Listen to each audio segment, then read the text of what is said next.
And with us now, and we're going to expand our conversation now because there's so many things I've been looking forward to speaking with my next guest on. Illinois Senator Tammy Duckworth. She sits on the Armed Services and Foreign Relations Committee. She served as a Black Hawk helicopter pilot during the Iraq War.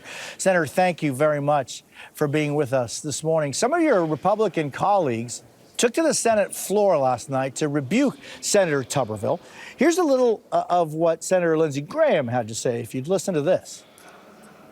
I will work with Senator Tuberville and Lee and anybody else and everybody else to find a solution that's acceptable to them to get us back on track to talk about the issues I just discussed. But I promise you this will be the last holiday this happens. If it takes me to vote to break loose these folks, I will. And of course, what Senator Graham is talking about is about Tuberville's hold on any kind of military promotions, et cetera. And that's been going on for some time now. Senator, if a solution can't be found soon, Senator Graham says he'd vote for a resolution that would allow the Senate to bypass Tuberville's hold and push these promotions through. Does this look like an issue that is going to be resolved soon? Well, this resolution would resolve the issue, and it's a temporary resolution that would go through the end of this Congress, so the end of next year, and would allow us to move promotions. It's critically needed. We've gone to the floor multiple times. I've been on the floor multiple times asking either unanimous consent to promote everybody at once, which is how we've always done it, or even naming folks one by one. Senator Kaine just did that.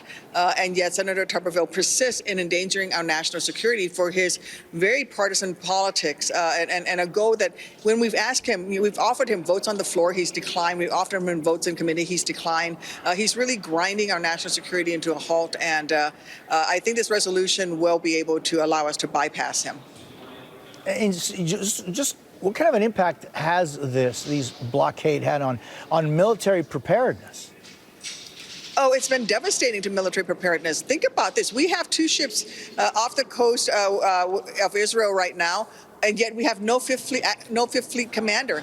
Our three-star general, who's supposed to be our representative to NATO, she can't take her position, and so we don't have a permanently appointed person at NATO at a time when Ukraine is at war, and we have American troops in places like Romania and Poland.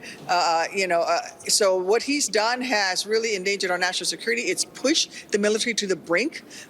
In fact, the commandant of the Marine Corps was doing 2-3 jobs, and in fact collapsed just recently. And so we have to do something to fix this problem, and simply talking recently with Senator Tuberville, bringing him onto the floor, none of this has worked, so we need to just go around him at this point.